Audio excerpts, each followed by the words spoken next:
We welcome Rafael Almanzar to the show. How you doing? Good morning. How you doing? Doing well. Great.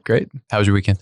Pretty chill, pretty good. Just kind of relaxed. Didn't do anything about school or anything work related. Just really enjoying myself and kind of recharging myself this weekend. So the weather was nice, so I went for a few walks. Yeah. Did the workout thing, of course, and just really had a nice chill weekend. So yeah. Where do you like to walk?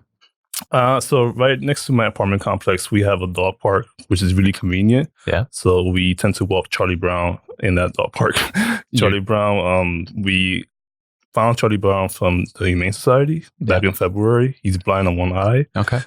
He's a chocolate lab dog, so we named him Charlie, and then we thought, let's name him Charlie Brown. So he's a really great dog. He's very, very chill, very people person, and when it's nice weather, we just like to walk him a little bit longer. So that warms the cockles of my frosty heart. It might even make Kyle feel good. What is your favorite superpower? This is going to be very nerdy of me, but I'm going to say super intelligence. Okay. So I'm a big Batman fan, and Batman's a regular guy, right? He probably works out and all this other stuff, but his real power is his intelligence. Like, he's very, very clever. Yeah. He could get out of any situation. He could outsmart people, and I think there's something very powerful about being intelligent. There definitely power is. Comes knowledge as well. So yeah, no question. Good answer. Give us 60 seconds on your road to Texas A&M. Yeah, so I came here from New York. At the time, I was working 2 part-time jobs as an academic advisor, and at the time, I was looking for a new opportunity, something bold to do. Yeah. And I thought, why not kind of venture outside my horizons? And I applied for 2 schools in Texas, one being A&M, and the other one's UT Austin. Yeah, and two good choices. 2 good choices, yeah. And A&M grabbed me first. We had a Skype interview for the Department of Biochemistry. I flew in a few weeks after that just to see if this is really what I wanted to do. Mm-hmm. And then in January 2014, I started working for the biochemistry department. I was working as an academic advisor, working directly with graduate students. And since being here, I've been doing pretty well for myself. So congratulations on all of your success so far. Appreciate it. You touched on this a second ago, but where did you grow up? I grew up in the Bronx, so I knew J-Lo before she was just Jenny from the block. Now she doesn't know me, but yeah, I grew up in the Bronx, New York, born and raised. Yeah, very proud of that. Grew up during the times when the Yankees were always winning, so I'm very spoiled about that. Yeah. So yeah, that's where I'm from. How many in your family? There's 4 of us. So it's my mother, my 2 younger brother, and myself. So Darwin, he's 2 years younger than me. Mikey's about 10 years younger than me, and it's always been us 4 growing up together. Great. What was your very first job? My very first job, I worked in Foot Locker on 34th Street. Yeah. And so 34th Street is where Macy's is at. And I worked there for about 4.5 years. So during my whole time in my undergraduate program. And I was working part-time. And it was really a good job because they were really flexible with my schedule. And also at the time, I really enjoy wearing sneakers. I don't wear as much sneakers as I do anymore. Yeah. But it was just a really good job. And I just knew it was something that I had to do because I had to support my family, support my mother. So I was very, very grateful to be there for 4.5 years. Yeah, well done. What was your greatest challenge as a child? I'm going to say just having to grow up fast than maybe other 7-year-olds. So my mom, she worked 2 full-time jobs. Yeah. And since I was the oldest, I really had to be responsible and take care of my brothers and just making sure that they were showering, they were eating, they were doing their homework. So my childhood was not normal than probably most people or people that come from a nuclear family. Yeah. But really that also it built my character as well. So I don't regret my childhood. I think it really builds who I am and the person that I become. But it's just the fact that I really had to grow up quicker than most kids, I think. That makes sense. Your mom, talk about what she did. You mentioned that she had 2 jobs. Yeah. Did you say what they were? No. So my mom, she worked as a home aide. So that's a person that she will come in and take care of the elderly people. Mm-hmm. So she had 2 clients, one during the week and the other one on weekends. And she would just make sure that they're being taken care of. So she will cook for them, clean for them.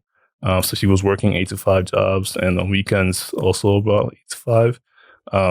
So I was really in charge of everything in the house, just making sure that everything was being taken care of. And really, my mom was really inspirational because, as I get older, I think about all the stuff that she sacrificed. So my mom came here from the Dominican Republic, 17. She came here at 18. No really kind of education, very, very little English. And she sacrificed a lot just to make sure that she was taking care of all of us. So I think that really makes her very selfless and very just a great, great person to be around with. And I think a lot of the things that she valued, she really gave to me. So like being hardworking, being determined, even when you fall, getting back up and going forward. And I think a lot of those things that she did give me, I still use today. So as I got older, I kind of realized like, wow, like she was really a super mom. Mm-hmm. And not to take anything against like people's other moms, because I know there's other people that may have the same story, but I consider her like, wow, like this woman did a lot for us. Yes. So. And how did you respond to that? It seems like your response, like some people would respond to that as you did by being determined to make something out of that sacrifice. Maybe others would respond differently. What was your thought process in thinking about everything that she did for you and bringing that to where you are now? Well, I think just the fact that I was, so I'm the firstborn in my generation. Mm-hmm. So I was very spoiled growing up. I was, so I had a lot of pressure as far as like making sure that I kind of get out of this generational poverty that we've always been experiencing in my family. Yeah. Just the fact that I was born in the States, so having those opportunities that my parents didn't have, it really put a lot of pressure on me to like, hey, I need to make sure that I'm doing things the right way, or just doing things to really make my parents proud, make my family proud, and just being the fact that I'm the oldest and the first one in my generation, making sure that I was a good example for my cousins and my brothers to follow. Mm-hmm. So that really was what kind of drove me, making sure like, hey, I need to stay in line, make sure that I'm doing the right things. And again, my mom modeled those things for me. And at the time, I didn't know that. Right. You grow up and you don't see certain things. Yeah. But as you get older, like I said, you just kind of realize, wow, like she did a lot for us and she really reflected. So yeah, it's an incredible success story, the story of your family up through you. Let's talk a little bit about the pressure. Do you ever feel like there's, obviously pressure can be really helpful. Yeah. Do you feel like there's a darker side to that as well in your story? Pressure really could lead to like isolation, maybe lack of understanding what you're going through, especially when you're entering this world where nobody else has been in. Yeah. I'm talking about like my experience as a college student as well. Yeah. But I also believe like pressure is also normal. It's what makes you or break you. You make diamonds out of pressure. So it's how you use the pressure, how you use that to really either help you or kind of hinder you in your growth and your success. So I think pressure is something that I always dealt with, and I always walk around with this chip on my shoulder, just because I'm always reminded of like where I come from and the things that I'm doing. I'm not doing it just for myself, but I'm doing it for people back home, people in my community, for my family as well. So I think pressure's been good for me. Right. Your personal advising philosophy essay starts with either you sink or you swim. A lot of people are familiar with this expression, just means you fail or you succeed. It's a very black and white way of looking at things. And it seems to impart some pressure to your students as well. What does this phrase to you mean related to student success?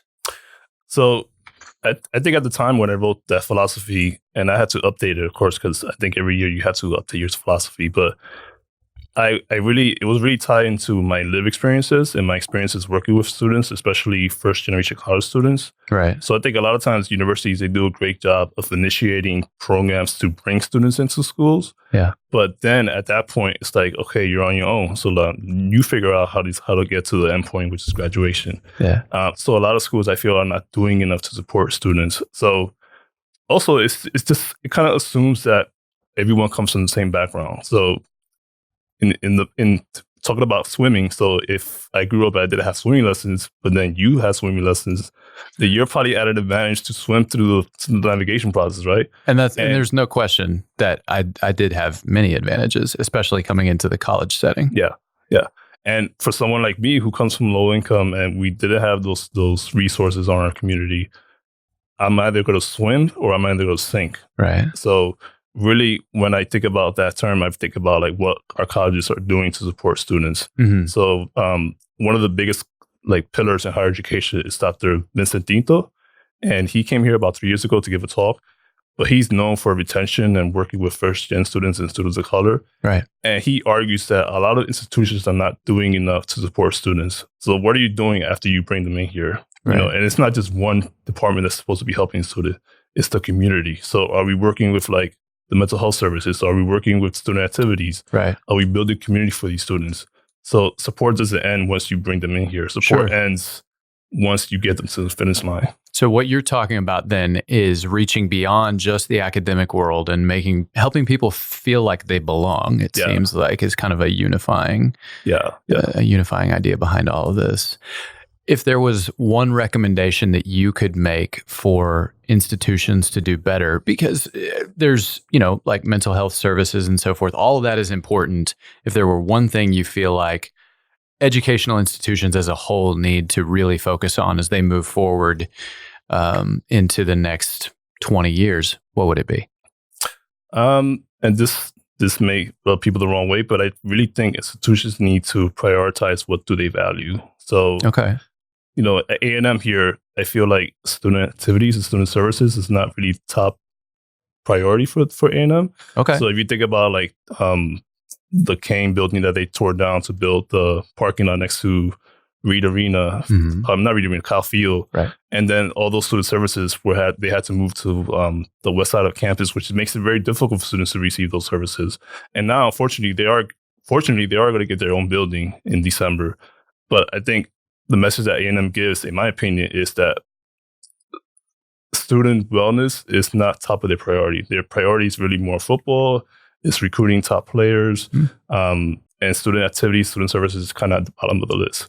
Interesting. So, and I think if we want to do better to support students, we need to prioritize their students first, because now we have students that are prone to depression, prone to anxiety. So it's really important that we have those resources available for all students and we make them accessible as well. Makes sense. Your advising approach feels very assertive, even aggressive. There's a sense that I get from you of it. It almost feels like I'm here to help you, but the world as a whole is not here to help you, and you have to find allies, and you have to be loyal, and you have to look out for yourself. Because at some level, no one else will. Is that it? This approach seems to be working very well for you. You're an award-winning advisor. Do you feel like there's a competitive advantage in this more forceful style? I think the only advantage that I do have is that I'm educated as far as like I know about student theory, student development theory, advising theory. So my practice is really influenced on many theories and even adult development theory, and really utilizing those to really influence my practice to work with students. I feel like a lot of the advisors here at A&M, just from like interactions with some of them, they really don't have a basic understanding of theories, and they really create their practice based on like informed theories or other things that are not really helping students at all.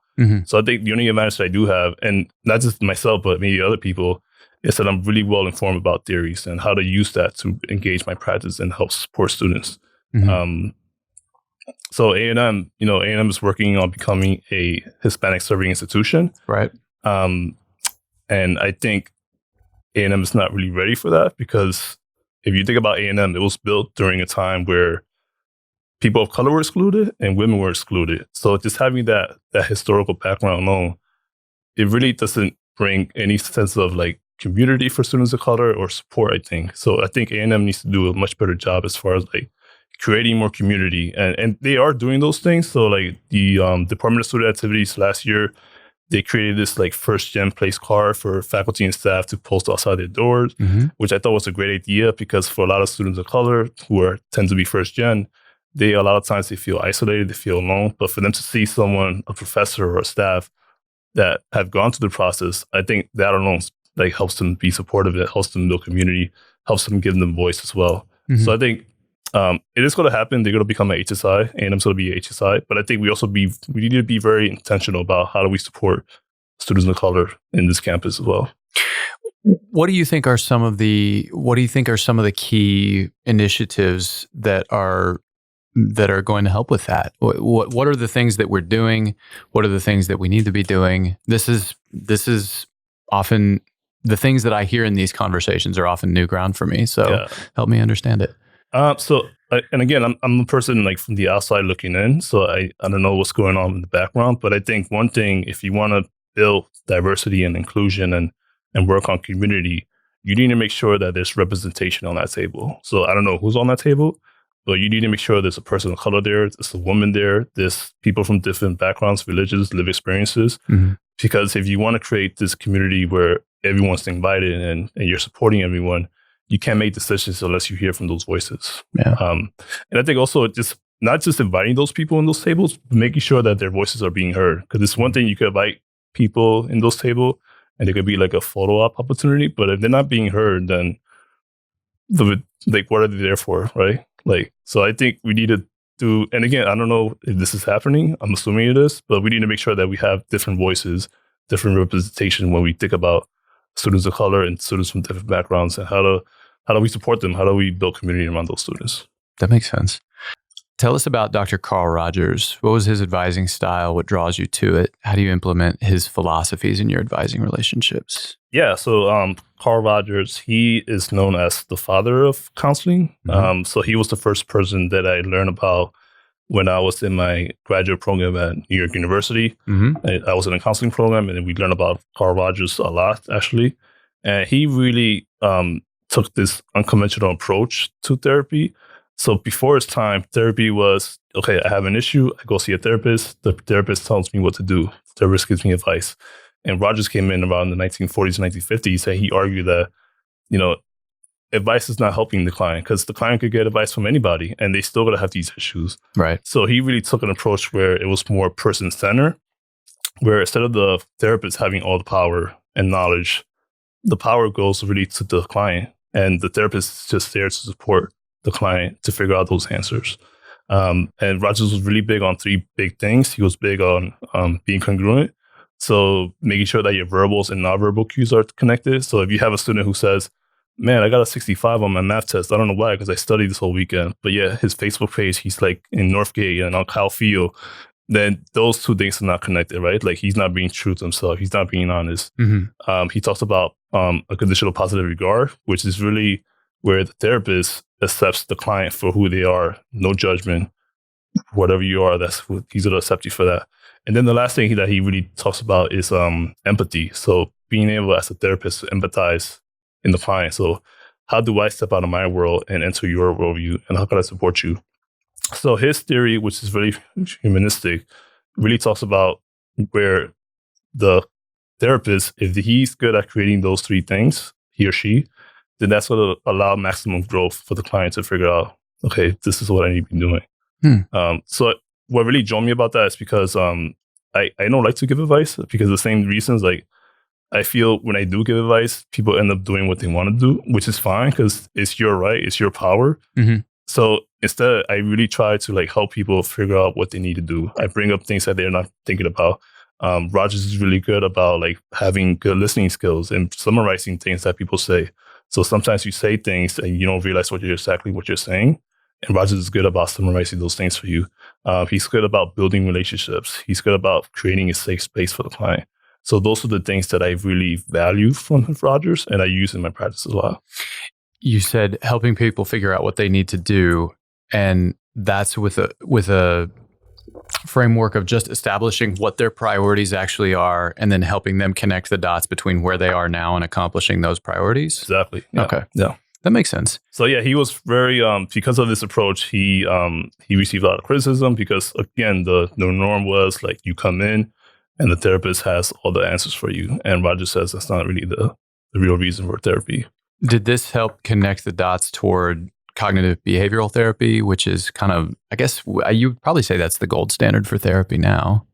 Yeah, so cognitive behavioral therapy is really helping the client kind of change their mind and their behaviors and connecting those things together. Mm-hmm. But there are so many different approaches to counseling. Right. And there are people that specialize in CBT, cognitive behavioral therapy. I'm not sure there's too many people that takes this person-centered approach that Roger does. Right. But for me, that's what worked for me. So that makes sense. Yeah.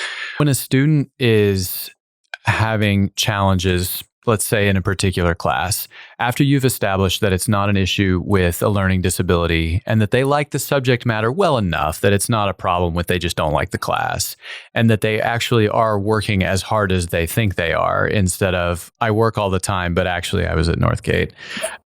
What are the things that you do next? What are the next steps for you to help them translate their effort into success in their program or in that particular class? I think for me, I'm curious to know why they're pursuing their major. And so what is it that's driving them into their major? So like a lot of times, students pursue business or pre-med because their parents are doing that. Right. But they don't really make that decision on their own. And also A&M, they have this policy where students come in with majors instead of like having them explore the major. Right. So I think for me, I will kind of ask, okay, like what is it that you're trying to get out of this major? And if you're not putting the effort, then maybe this is not the right major for you. So then what can we do to help you find the right major? So some things I would probably consider doing is like having them take strengths tests, like to figure out what are the things that they value, what are the things that they're good at. Having them meet with maybe professionals in other different fields, having them really evaluate what is it that they want. And maybe sometimes they don't know what it takes to be a doctor, or they don't know what it takes to be a business person. And they think it's like this glorified position, but it's a lot of hard work in that. So I think really trying to figure out what is it that they want to do and introducing them to like all these different resources and really helping them figure out, okay, if you want to be a doctor or something, then you have to do X, Y, and Z. Right. So I had students when I worked in biochemistry, they were excellent students, they did well, but they weren't really interested in the major, and they dropped out. Because if you're not really passionate about what you're doing, then it's not worth pursuing that thing, right? Right. So that was something that we spoke about a lot in biochemistry. Like if you're not here like excited every day to wake up and do research and to stay 12 hours a night, whatever it is, to do the research, then maybe this is not the right field for you. And I think a lot of times students, they haven't explored that and they think they know what they want to do. And maybe because of, again, like influence from their parents or seeing some kind of TV show and, oh yeah, I want to do that. But they really don't take the time to really, really consider what it takes to be in this major. That makes sense. I love that. So then next thing, let's say that you have a professor who is a little bit of a challenge in terms of the student. And maybe you can have a conversation with the professor. But once you've done everything you can to address that part of the issue, how do you help a student then deal with a classroom environment that may be difficult? If they are in a class with 200 students, how do you help them leverage the skills and abilities they have to deal with an environment that may be challenging? So, and I'm thinking about my experiences. I think I will ask the student, are you building relationships in the classroom? And are you building like study groups? Like, because I'm sure you're not just the only one that's experiencing these things. So, like, are you taking the initiative where you could ask X, Y, and Z, hey, let's get together as a class and go over the concept because I want to make sure that I'm getting this right. So I think a lot of times students don't think about those things, like building those relationships and having support from others who may be going through the same thing where, if they don't ask those questions and they are struggling, then and they're on their own, then of course they're not going to do well. But if you have that community, because this works for me, like if I have that community where I'm free and open to ask those stupid questions or to learn the concept from their view, then I'll probably be doing well in my class. So maybe that's something that the student needs to consider. Like, are you making relationship with those around you? Are you guys studying together? Because maybe you learn better from somebody else who gets the concept instead of the professor. Right. So, was there a specific course or moment? You mentioned your education at NYU earlier, at City University of New York, NYU, or here, that made you realize you wanted to full on pursue a career in education? Yeah. So it was really in my time in my undergrad. So I think like a lot of first-gen students, I had a really hard transition being a first-gen student. I ended up ending my first year with like a 2.4 GPA, and I really struggled as far as like fitting in, feeling like I belong, feeling like I could succeed. So after my first year, my advisor, Carrie Zimmerman, she reached out to me, and I met Carrie like once before because she was part of my new student orientation. So she helped me register for classes. But she reached out to me. She said, "Hey, like I noticed you were placed on academic alert, which is just the second. It's before you get on probation." Yeah. And she said, "I want to help you. I want to support you." And at the time, I just felt like, I have nothing to lose, and I really want to get my education. So why not just go see Carrie? And I visited with Carrie, and it really became a therapy session. Like she closed the door. She made me feel very comfortable. I was able to like share everything, like the pressure that I was dealing with, the lack of understanding that my family was having, because they didn't understand that, hey, if I want to do well in school, I need to dedicate time to study. I need to dedicate time to do homework. So really, she helped me kind of like find balance as far as like juggling all those multiple identities that I was holding on. And then she even said, like, you know what, like from here on in, I'm going to help you. I'm going to support you. And I'm going to make sure that you get out of here with your degree. And she did. And this was back in 2004. Until this day, I still have a good relationship with Carrie. We talk all the time. Every time I go home, I make sure that I fit her in my schedule because I want to see what she's doing. And she wants to see what I'm doing as well. So Carrie was really the person that really influenced me to pursue a career where I really want to help people on a one-on-one basis and help them reach their personal and academic goals as well. You mentioned a lack of fitting in earlier when you were first answering the question, and you talked about how Carrie Zimmerman Carrie Zimmerman helped you help your family understand that you had to set aside time outside of school for studying, doing homework, that kind of thing. What do you think was the most important change that she helped you make, aside from telling your family, look, I have to put time toward this outside of school? Yeah, I think just helping me prioritize and manage my time really well. So okay. I think before I met Carrie, and I think this stems from like my learning style or my studying habits from high school. Yeah. I didn't think like study will help me at all. So I didn't really dedicate time to studying. So after classes, I will kind of just hang out on campus, and instead I should be like going to the library and studying. Yeah. So she really made me prioritize what are things that I need to change, what are things that I'm doing that will help me change my behavior, that will help me succeed. So that's one thing that she really, really helped me to just prioritizing, how do I use my time well? How do I study better? She directed me to all these resources that I had no idea about. She was just amazing. She was really intentional about making sure that I get out of here with a degree. And I think that's where a lot of my philosophy and advising style stems from, just because of Carrie, because she was really the person that helped me get through this. Well, was there a moment where you mentioned that you had some struggles early on? She helped you transitioned. Was there a single moment where you realized, I can do this. I can really do this. I'm going to do this. I mean, just right after I met with Carrie, and then right after that, I ended up graduating with a 3.1, and I ended up going to NYU, which is a very competitive school. Yeah, of course. So that's all stems from Carrie. And I think she really gave me perspective as far as like, if I want to reach these goals, I need to change my habit. I need to change my behavior. I need to figure out what I need to prioritize. Yeah. So it all stems from Carrie, just really. And then after that next semester, I did really well on my courses. I got A's and B's, and then from there on, it was just all A's and B's, and really using my time building study groups with people, building community, feeling like I belong.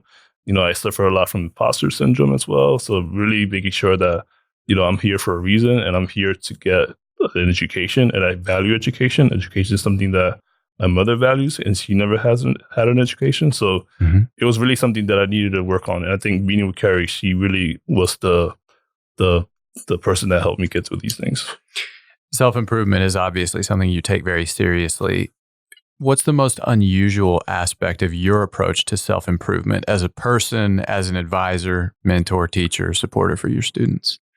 Yeah, I think for me, and I'm really good about reflecting, and writing as well, like journaling. Okay. So every day I journal for like 10 minutes, kind of like figuring out what I want to accomplish for the day, maybe reflecting on what I did yesterday, reflecting on what goals I want to reach this year. And I think journaling is very powerful. There's something about journaling that's very powerful where you tend to reflect about your things, and reflection is very powerful because a lot of times I think we come into this mindset where everything's kind of automatic. So you come into work, you do the same thing, you end work, you go home, and you don't really reflect on what you did. So I think a lot of times taking the time where you just reflect, I think is very helpful for all of us. No question. You also function as a mentor for other advisors, which I appreciate for personal reasons. It seems like developing professional relationships is something that is really important to you. Has that always been true? And if not, when did it become a larger priority? I think it became a priority once I got into A&M. So when I came from New York, I've had a really hard transition as far as like knowing the policies and procedures, and everything I did my first year was kind of trial and error. So, I mean, the counseling piece was, of course, that was fine. But everything else that I didn't know about the institution, I had a really hard time. And I really had to like humble myself and kind of tell myself, okay, who should I be calling? Who can I call to help me get some answers? And also the fact that there's not a lot of training and professional development for graduate advisors at A&M because, again, like this institution is really undergraduate driven. So knowing that, like, really made me think like, wow, like I want to make sure the next person that's coming in here that they have an easier transition. And for me to do that, I need to make sure that I'm available for that person. Right. So your wife, Maddie, she came in and I took her under my wings and I told her, okay, what are the 3 things you want to accomplish this year? Yeah. And we marked all those things out. And she did really well her first year. She got a certificate for a new advisor award. She did, we presented at a regional conference, at a local conference as well. And so I want to make sure that people don't get that same experience that I did when I came here. So I really value mentoring advisors because to me, if I'm mentoring you, if I'm showing you how I'm doing it, then your students benefit from that. And that's ultimately the goal, right? Like students supporting students, making sure that students reach their goals. Yes. You mentioned imposter syndrome a few minutes ago. There are many people on campus who deal with imposter syndrome. And I think all of us deal with it in at least one aspect of our lives. Definitely. Yeah. For me, being in the business world is something that is intimately comfortable because it's what I grew up with. My dad's an economist. Like I feel at home here. There are places in my life, however, where I don't feel nearly so comfortable. So I think everybody deals with at least some aspect of imposter syndrome. Yeah, I agree. What do you think is the most effective tool you've developed for accepting how you feel and then dealing with it effectively when it comes to imposter syndrome? I guess for me, it's kind of reminding myself like I'm here for a reason. I'm here for a purpose. Like I made it this far because of hard work, because of determination. Putting myself with people that also have that same kind of energy, like reminding myself like, hey, I'm here for a reason. I'm not here because, somebody drew my number out of a hat or anything. Right. So I think, and again, this comes back to reflection, right? Like kind of reflecting and really thinking like what am I here for? Like I'm here because I'm good enough. Yeah. And also just building community with people that may feel the same way. Because like you said, imposter syndrome is everywhere. Yeah, it's at the workplace, it's at school. Yeah, it's at church. There's faculty that, have imposter syndrome, especially they're new in the profession because they question if they're good enough or if they're here for a reason so it's everywhere. So I think for me, what helps is just kind of reminding myself like, hey, I didn't get into NYU because I'm a person of color and I'm from the Bronx. Like they didn't just randomly select me. They selected me because I was good enough to be here. Same thing with my Ph.D. right now. Like it wasn't because of my identities or anything. It's because I'm good enough to be here. And just being around people that have those same experience, I think helps a lot too. Mm-hmm.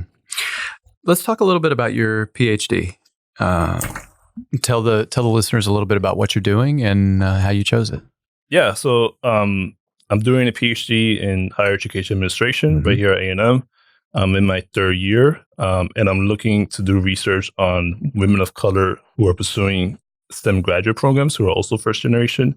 And I'm looking at how their mentor either facilitates their success in grad school. So a lot of the research says that if you're a woman of color in STEM, you are less likely to graduate because of all these external factors. So like isolation, like I said, imposter syndrome, that feeling like you belong, like issues with diversity, issues with race.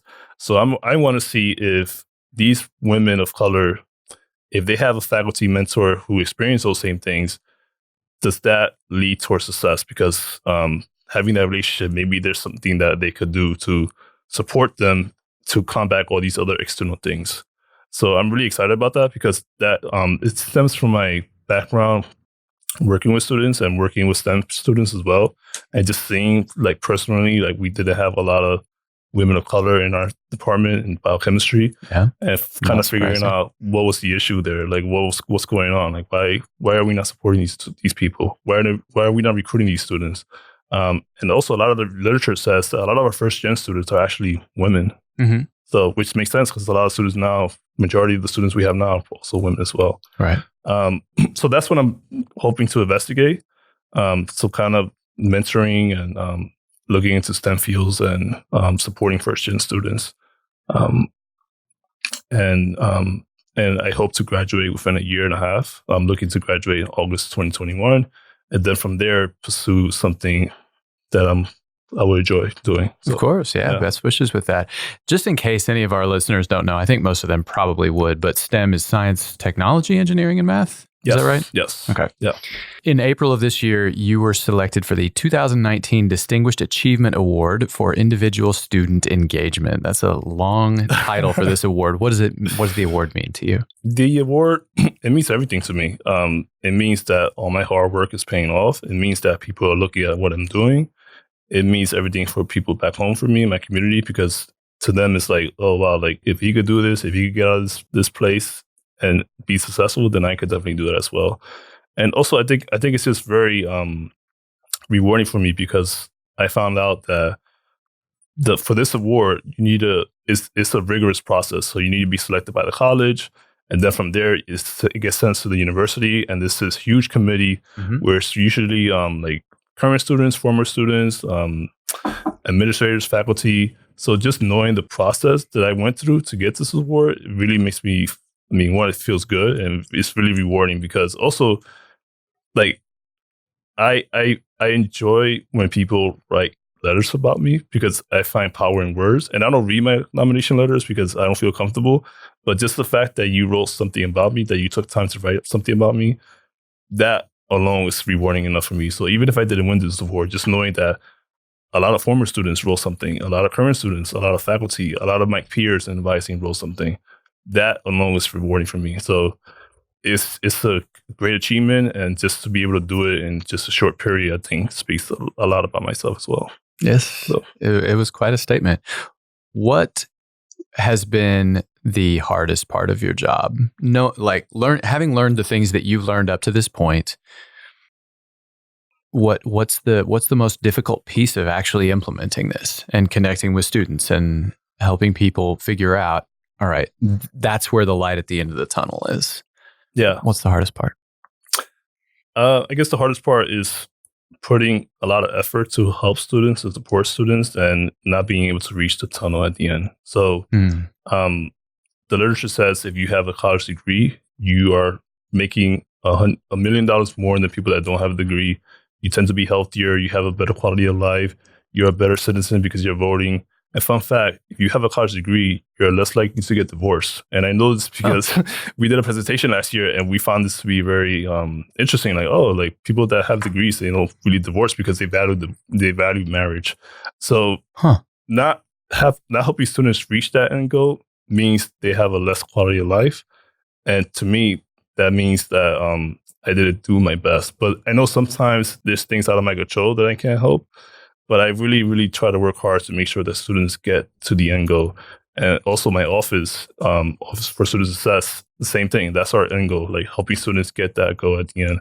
Because if not, then we're not doing them a favor. Like, they're not going to be set up to live a better life, live comfortable, and have the success that they want to have. Right. What's been the best moment for you when you felt most alive? When you felt like, okay, I'm in the right place. It's hard to just pick one. I think there's so many moments for me, and I'm thinking mostly right now, just helping other advisors perform well and do well in their job. Because again, quality advising means students are going to succeed. So for me, just being able to help advisors with their approach, I also feel like I'm in a position now because I won all these awards where I need to give back to the community, to my profession. And for me, giving back to new advisors and also seasoned advisors where I can share my best practices is rewarding itself, because I know that I have power now because I got these accomplishments done. And I want to share my knowledge and my power to others because I want to see them do well. So again, like Madison, she did awesome her first year. Yeah. I'm thinking about Carol Vargas, who is Assistant Dean at Health Science Center. She was a grad advisor before. Yeah. And she got a regional award for new advisor. So seeing those people like achieving success is really rewarding for me. And it makes me alive. It makes me feel like, yeah, I'm here for the right position. Aside the fact that I also want to work with students, of course, and making sure that students reach that end goal where they get that degree, because I want to make sure that they have a good quality of life. Excellent. What's your favorite guilty pleasure outside work besides walking Charlie Brown at the dog park? That's not really a guilty pleasure. That's just a pleasure. It's I'm going to say just I'm a big peanut butter person, and it has to be crunchy peanut butter. It can't be smooth. Thank you so much. Crunchy. Madison, this is for you. You and your creamy kindred. No, not that creamy stuff. It has to be crunchy because I just really enjoy the texture. That's justice right there. And I appreciate people it. make fun of me because I carry peanut butter everywhere. I take it out of my class when I have a break, and I take a spoon out and I eat a spoon of peanut butter. So anything peanut butter, I'm a fan for, basically. You're a crunchy guy, so I support that 100%. Crunchy. Rapid fire. What do you think is people's biggest misconception of you?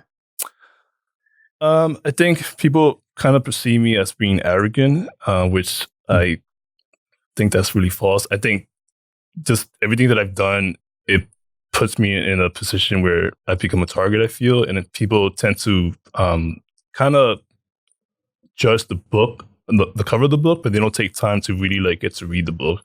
Yeah. So I'm not arrogant, of course. I enjoy what I do, and I'm very, very much about helping people. Right. And I think people just need to take time to read the book instead of like judging me based on my cover. Right. So you're very pragmatic and forthcoming about like your achievements. Mm-hmm. You don't hide that. And I think sometimes people who are that way are sometimes perceived incorrectly, in my opinion, as being arrogant. But to me, the question is always, what do you want to do with it? Yeah. And what are you going to make that mean? And if it's just an award for an award's sake, just something nice I can put up on my mantle, at some level, who cares? Yeah. But if you can use it to really give to others and to have an impact on other lives, if you can use it for unselfish purposes, that's what the question really comes down to. Yeah, because I mean, I win awards, and people are good at their jobs that don't win an award. And even when I do win an award, after a month, people forget that I won anything. So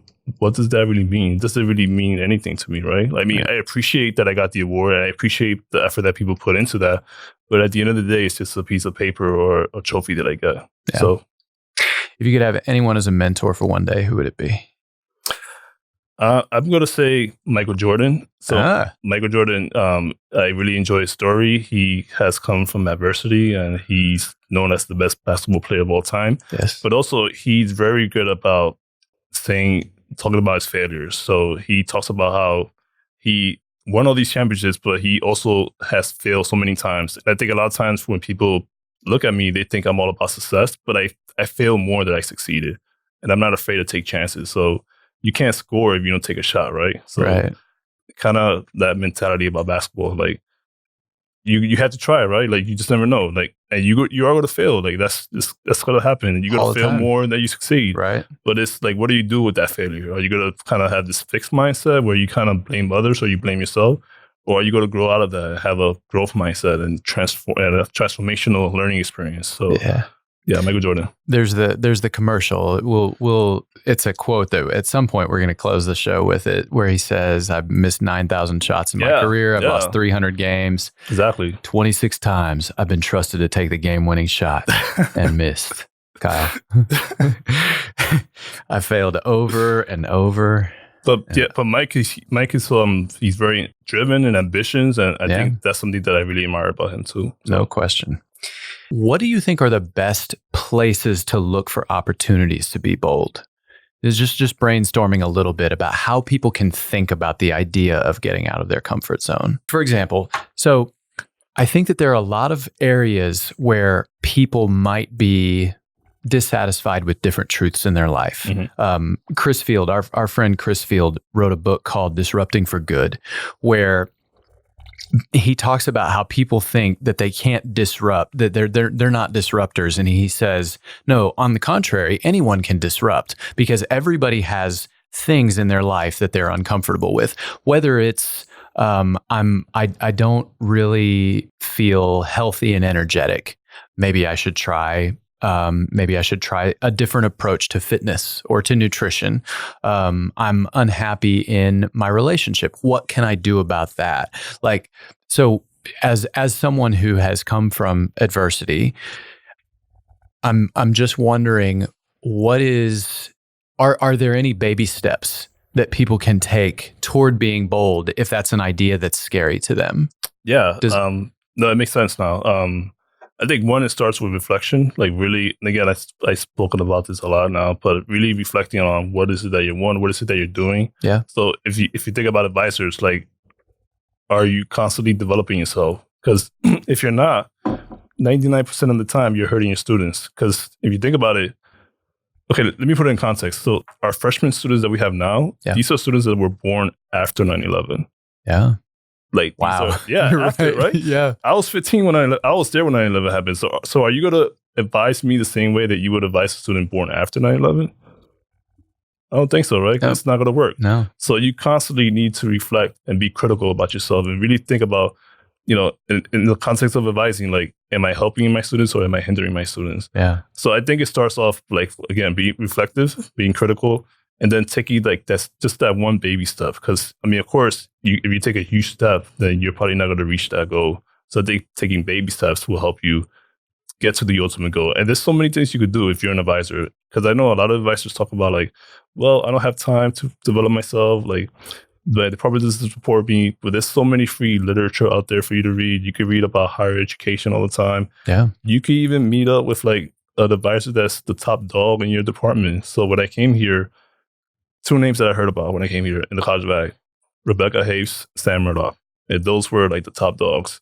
And they don't know this, but they were kind of my mentors. They just didn't know about it. So everything that they did, I was kind of like watching them and seeing, like, oh, okay, like, that's cool. Like, and these are people that, they've been in the profession for a long time, and they're all about professional development.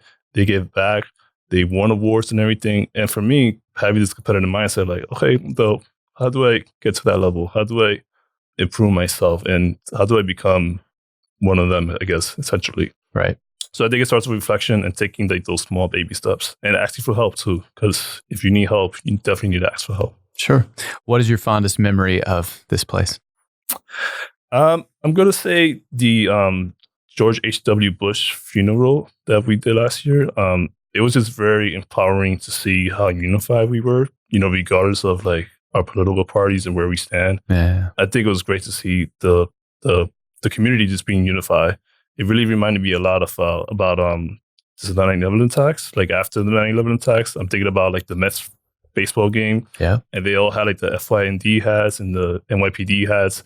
And you just felt very good about being an American and being patriotic. And George Bush was there. He threw the first pitch. And it was just this great moment. And I think last year when I saw that year and I saw the train, it gave me the same feeling, like, wow, like, we could all be unified if we put everything to the side. And to be together to celebrate this man who gave so much for us, especially at A&M, like, that was very rewarding to see as well, because he was all about selfless service. And I didn't even know about that, because when he was president, I was like 4. So I was into Ninja Turtles at that time. Like, same here. Yeah, we'll talk about that offline. We close each session with good bull. Is there anyone you would like to send some good bull? It's a lot of people, but I'm going to make it general. I'm going to say I want to send good bull to everyone in my program, my Ph.D. program. And I want to tell them, you're doing a great job. Don't doubt yourself. And we're getting through this together. I think a lot of us because a lot of us, we work full time and we're doing this together. Yeah. And there's moments in the PhD where you kind of question, like, am I good enough, or am I supposed to be here, or this is really tough? And I just want to say, like, we're all here for a reason, and we're all here to support each other. And you're doing great. Like, don't stop. I'd like to send good bull to my daughter Brielle. She's she can't understand what I'm saying right now, but you're beautiful. Beautiful baby. I've seen pictures. Yeah. Rafael, thanks so much for your time. Thanks for joining us. Thank you. I'm very honored to be here, and I appreciate just you hearing my story and telling my story as well. We appreciate you sharing your story. Yeah. Thank you for watching. We appreciate your support. Drop us a like below and feel free to leave a comment if you wish. We appreciate positivity and constructive feedback. Don't forget to subscribe to stay up to date on our latest episodes and bonus content. You can also take us on the road using your favorite podcast listening app. We have those linked below. If you'd like to know more about Mays Business School or our guests, visit mays.tamu.edu/podcasts. Talk with you soon.